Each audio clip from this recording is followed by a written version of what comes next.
आजाद Hindustan live, सच के साथ। बड़वाह में भाजपा का 46वां स्थापना दिवस। भाजपा के राष्ट्रीय प्रवक्ता और सुप्रीम कोर्ट की एडवोकेट नाजिया इलाही खान भी स्थापना दिवस के कार्यक्रम में हुई सम्मिलित।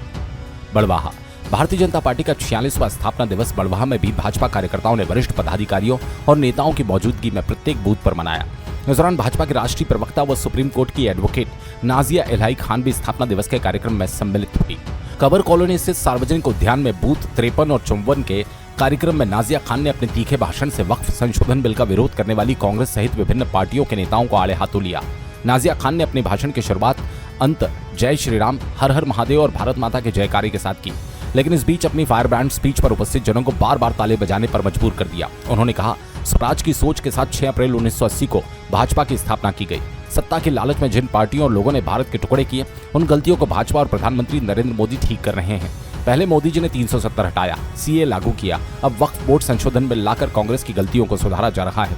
उन्होंने जोर देते हुए कहा कि वक्फ बोर्ड लैंड लूटो माफिया है।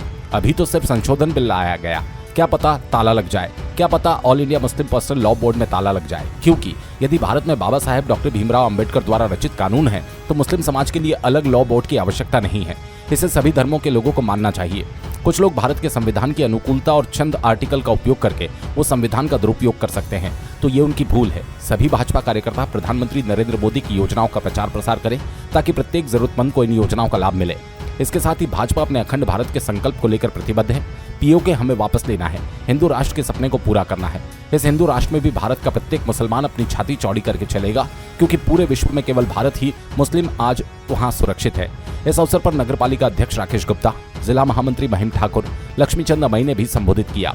कार्यक्रम का संचालन महेंद्र अमई ने किया एवं आभार बूथ प्रभारी पार्षद रजनी भंडारी ने माना। इस दौरान भाजपा के वरिष्ठ नेता जितेंद्र सुराना, लादूराम साहू, ब्रजेंद्र जोशी, नगर मंडल अध्यक्ष अंकित गुप्ता, पूर्व नगर मंडल अध्यक्ष चंद्रपाल सिंह तोमर, पार्षद गणेश पटेल, पार्षद रजनी भंडारी, बूथ प्रभारी मनस्व राठौर मंचासीन थे। बड़वाह से हिमांशु जैन की रिपोर्ट। जो वातावरण बनाया जा रहा है वक्फ बोर्ड को लेके, और हमारे साथ बड़े गौरव की बात है कि वक्फ बोर्ड की बहुत अच्छा जानने वाली आज हमारी प्रवक्ता हमारे बीच में, और वो हमको बहुत स्पष्ट इस बात को समझाएंगी। लेकिन बस मेरा यही मानना है कि जिस तरह से आज भी कांग्रेस और विपक्ष के लोग मिसगाइड कर रहे हैं, खास करके उस बात के लिए जो चीजें उसमें है ही नहीं, तो आज हम सब लोग जनता को विश्वास में लेके और अपनी सही चीज जनता तक ले जाएं, ये हमारा दायित्व है। और साथ ही मैं ये भी बताना चाहता हूँ कि जिस तरह से भारतीय जनता पार्टी में हमेशा एक ब्लेम लगता है कि हम लोग मुस्लिम विरोधी हैं या हम लोग कट्टरपंथी हैं, तो इसमें हमने समझने की बात यह है कि भारतीय जनता पार्टी मूल रूप से भारत की पार्टी है, सनातन की पार्टी है, और यहाँ पर सभी लोगों के साथ समान व्यवहार रखने का हमारा स्वभाव है। आज जो परिस्थितियां हैं या वक्फ बोर्ड में जैसे देखें, हम लोग छोटे सा अपने स्तर से देखें कि बड़वाह में हमारा गोपाल मंदिर का जब जीर्णोद्धार करने की बात आई थी, हमारे 85 साल के वृद्ध महात्मा जी खरगोन कलेक्टर के यहाँ, कमिश्नर के यहाँ, जबकि गोपाल मंदिर की अपनी भूमि उसको बेच के वो चाहते थे कि हमको लोगों के आगे हाथ फैलाने से अच्छा हम अपनी भूमि बेच कर मंदिर का जीर्णोद्धार कर लें। लेकिन इंदौर कमिश्नर तक दौड़ने के बाद कैलाश जी ने स्वयं उसमें फिर के उसके बाद भी हमको अनुमति नहीं मिली। लेकिन इसके अगेंस्ट हम देखते हैं तो आज वक्फ बोर्ड का ऐसा मामला था आज तक कि वो जो चाहे वो कर सकते थे, उन पे कोर्ट कचहरी कहीं नहीं। तो अगर हम लोग भेदभाव रख के किसी के साथ में सिर्फ पुष्टिकरण के लिए उसको बड़ा बनाएंगे तो इसमें समानता कभी नहीं आ सकती, प्रेम कभी नहीं आ सकता। प्रेम वही आएगा जब कम से कम समभाव हो, सबके लिए एक जैसा हो। आज जिस जाति के आधार पर हमने पाकिस्तान बताया, उसके बाद भी जो लोग यहाँ रहे वो प्रेम से रहे, सद्भाव से रहे, तो अच्छी बात है। लेकिन कांग्रेस ने जो तुष्टीकरण की नीति अपनाई कि उनको सर पे बिठा के रखा कि आज 80% जिस देश में जो लोग हैं वो डोमिनेट होकर रह रहे हैं, वो अपनी संपत्ति के लिए, अपने धर्म के लिए, अपने धर्म की संपत्तियों के लिए उनको कोर्ट कचहरी सब देखना है। तो इसलिए आज भारतीय जनता पार्टी ने ये जो निर्णय किया ये बराबर का है। इसमें ऐसा कहीं नहीं है कि किसी जाति विशेष को डोमिनेट करने के लिए या उसके साथ भेदभाव करने के लिए। लेकिन जब तक एक जैसा भाव नहीं आएगा, एक जैसे नियम नहीं होंगे, और इसीलिए आगे चल के हम जो समान नागरिकता का जो लाना है वो इसी बात के लिए, क्योंकि सब लोग एक जैसे अधिकार रहेंगे, एक जैसे करते हुए रहेंगे तो संभावना रहेगी, अच्छी भावना रहेगी, सद्भावना रहेगी।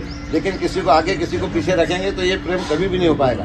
और हमारी विचारधारा यही बताती है कि हम सब लोग मिलकर रहें और पूरे देश के लिए रहें। और सभी जाति धर्म के लोगों को ये बात मानना पड़ेगी कि पहले देश है, फिर हमारी जाति, हमारा धर्म है। नर्मदे हर, भारत माता की जय। आर्टिकल का उल्लेख करके और रेफरेंस लेकर के अगर मुगलों की औलाद और औरंगजेब के ठरकजेब ये सोच लेते हैं कि वो हमें मात दे देंगे संविधान में, तो ये उनकी बहुत बड़ी भूल है। भारतीय जनता पार्टी के बड़े नेता हो या जमीनी कार्यकर्ता हो, हमें किसी भी धर्म जाति से कोई भी मतभेद नहीं है। हमारे लिए प्रत्येक भारत का नागरिक एक है।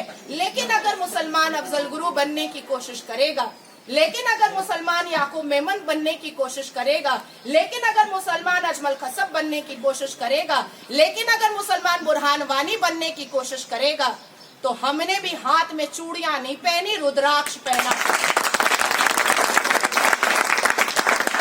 तो अंत में इतना ही कहूंगी कि भारतीय जनता पार्टी और आदरणीय प्रधानमंत्री के नेतृत्व में जो योजनाएं भारत के प्रत्येक नागरिक के लिए बनाई गई है, उन योजनाओं का प्रचार हम सबको करने की जरूरत है।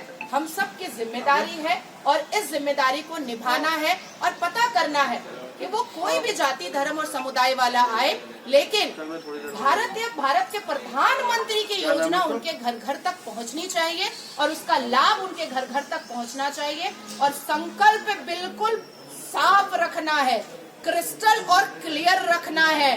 जो गलतियां हुई हैं उसको ठीक करना है, भारत को अखंड भारत करना है, पीओके दोबारा लेना है, भारत को और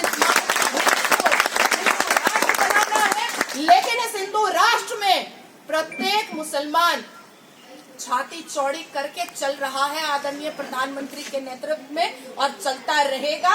ये भारत की खूबसूरती है, ये 120 करोड़ से ज्यादा हिंदुओं की खूबसूरती है कि हम 72 फिरका मुसलमान रहते हैं। जरा झांक कर देखिए, पाकिस्तान में फिरका परस्ती के नाम पर मस्जिदें फोड़ी और तोड़ी जाती हैं कि तुम्हारी शिया की मस्जिदें रहने नहीं देंगे, तुम्हारी बरेलवी की मस्जिदें रहने नहीं देंगे, तुम्हारी अहमदिया की मस्जिदें रहने नहीं देंगे, इनको हम मानेंगे नहीं। लेकिन ये भारत है और ये आदरणीय प्रधानमंत्री की सरकार है जो प्रत्येक मुसलमान और 72 फिरका का मुसलमान यहाँ पर छाती चौड़ी करके चल रहा है। और एक मुसलमान बेटी को इतना स्नेह और प्यार आप सभी भारतीय जनता पार्टी के माध्यम से मुझे मिल रहा है, ये एक बहुत बड़ी मिसाल सिर्फ देश में नहीं है बल्कि 19 मुस्लिम कंट्री में मैं बैठती हूँ चैनल पर और उनको भी इस बात का संदेश मैं देती हूँ कि मुसलमान यहाँ पर जितना सुरक्षित है वो मुसलमान कंट्री में भी सुरक्षित नहीं है।